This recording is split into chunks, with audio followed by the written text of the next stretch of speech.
কৃষ্ণকল্যাণীর office ও বাড়িতে আয়কর দপ্তরের হানা নিয়ে তীব্র ক্ষোভ প্রকাশ করলেন রাজ্যের অর্থমন্ত্রী চন্দ্রিমা ভট্টাচার্য। তার অভিযোগ, বিজেপি নেতাদের কথাতে কেন্দ্রীয় এজেন্সিগুলো চলছে, তা আবারও প্রমাণিত হলো।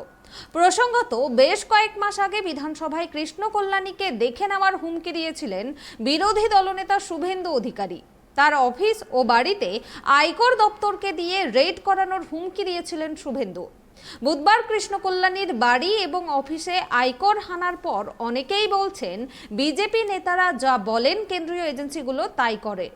এটা গণতন্ত্রের ক্ষেত্রে বড় বিপদ। সিবিআই ইডির ওপর নিয়ন্ত্রণ রাখার পরিকল্পনা প্রকাশ হয়ে পড়ছে আমাদের তার প্রতিবাদ। এই যে সিবিআই ইডির প্রসঙ্গ যখন আনলেন, কৃষ্ণকল্যাণী রাজ্যের বিধায়ক, তার বাড়িতে রেড চলছে সকাল থেকে। আজকে যে লালটুবাবু বলছেন কালকে সেটাই হচ্ছে, তাতে বোঝা যাচ্ছে যে লালটুবাবুর সাথে ইডি সিবিআই এর কি সাংঘাতিক সম্পর্ক। তো সেটাই তো আমরা বারবার বলতে যাচ্ছি, কোনো তদন্ত চলুক কি কোনো ইনভেস্টিগেশন, আমরা কারোর বিরুদ্ধে নই, কিন্তু এটা কিন্তু প্রমাণ হয়ে যাচ্ছে যে নিয়ন্ত্রণ করছে কেন্দ্রের সরকার ইডি এবং সিবিআইকে, এবং তার সাথে এই ভারতীয় জনতা পার্টির এখানকার নেতা এত সুসম্পর্ক তৈরি করেছে যে যা ইডি সিবিআই করবে উনি আগে থেকে বলে দিতে পারছেন। দিদি, বিধানসভায় দাঁড়িয়ে শুভেন্দু অধিকারী 3-3.5 মাস আগে হুঁশিয়ারি দিয়েছিলেন কৃষ্ণকল্যাণী সম্পর্কে যে আইটি রেড হবে, এবং আমি তো বলছি তাই, খালি ইডি সিবিআই নয়, আইটিও, ইনকাম ট্যাক্সও রেড করছে।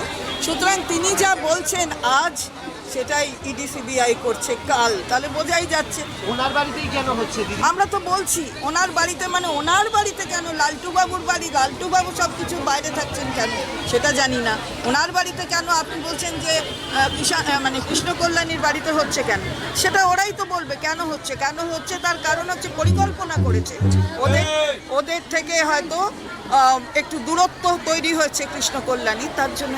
দিদি, দিনের পর দিন, বছরের পর বছর এই বঞ্চনা, এরপরে কি আপনারা আরো কোনো বড় পদক্ষেপ নেবেন? আবার বড়, আমাদের জন্মটা হচ্ছে আন্দোলনের লগ্নে, আমাদের নেত্রীর জন্ম। আপনারা তো দেখেছেন 34 বছরের বাম জমানা সরিয়ে এই ভাবে তিনি কিভাবে লড়াইটা করে এই জায়গায় নিয়ে এসেছেন বাংলাকে।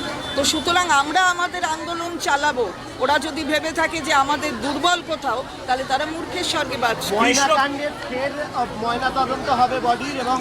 দেখুন, ফের হোক না হোক, এত করেছে যেখান থেকে, দেখুন মাননীয় যে বিচারপতি দিয়েছেন সেটা যখন ওই বেঞ্চে গেছে, তখন আমরা ভাবছিলাম এটা যদি আমার অবমাননা হয় তাহলে অবমাননা। কৃষ্ণকল্যাণী বিজেপি ছেড়ে তৃণমূল কংগ্রেসে যাওয়ার পরেই কি এই রেড, তার সঙ্গে রাজনীতির সম্পর্ক রয়েছে, রাজনৈতিক এই পরিবর্তন, দল পরিবর্তনের বলে মনে করছেন? অবশ্যই বলার অপেক্ষা রাখেনি। একটাও তো ভারতীয় জনতা পার্টির কোনো লিডারের বাড়িতে দেখছি না কোনো ইডি সিবিআই আইটি রেড হওয়া।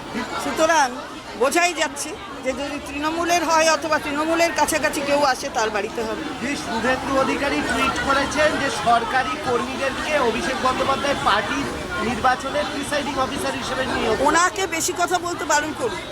ওনার টুইট, ওইসব সুইট টুইট আর চলে না বাংলার মাটিতে। ওসব কি বলছেন সেটা উনিই জানেন, কোথায় কি করতে হবে। অভিষেক বন্দ্যোপাধ্যায় আজকে এত মানুষের জনসমর্থন হচ্ছে, ওনার মাথা ঘুরে গেছে, সেই জন্য অভিষেক বন্দ্যোপাধ্যায় কোথায় কি হচ্ছে উনি খুঁজে বেড়াচ্ছেন। উনি যে ইডি সিবিআই এর সঙ্গে নিত্য সম্পর্ক রাখছেন, তার জবাব দিন আগে। আজকে সিবিআই এর তো 10 বছর পূর্তি খালি স্টে অর্ডারে চলছে সিবিআই।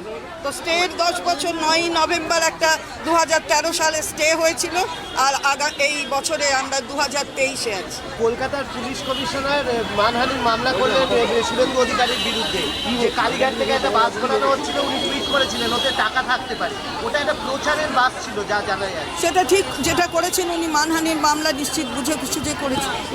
যদি আগামীকাল মালদাতে অভিষেক বন্দ্যোপাধ্যায়, মমতা বন্দ্যোপাধ্যায় একই সঙ্গে কর্মসূচি হয়, বিরোধীরা বলছে আপনারা সংখ্যালঘু ভোটের জন্য এরকম পদক্ষেপ।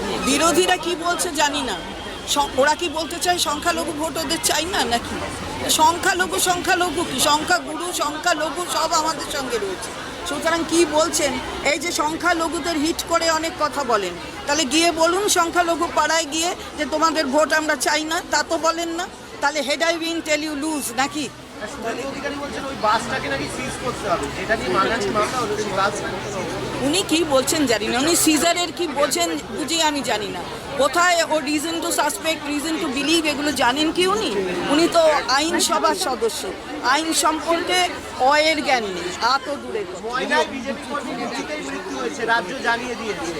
তো এইগুলো নিয়ে কি বলবেন?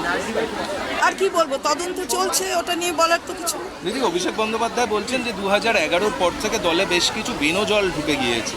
অভিষেক যা বলছে সেটা সঠিকভাবে বলছে, সে মানুষের সঙ্গে রয়েছে। অভিষেক যা বলছে সঠিকভাবে বলছে।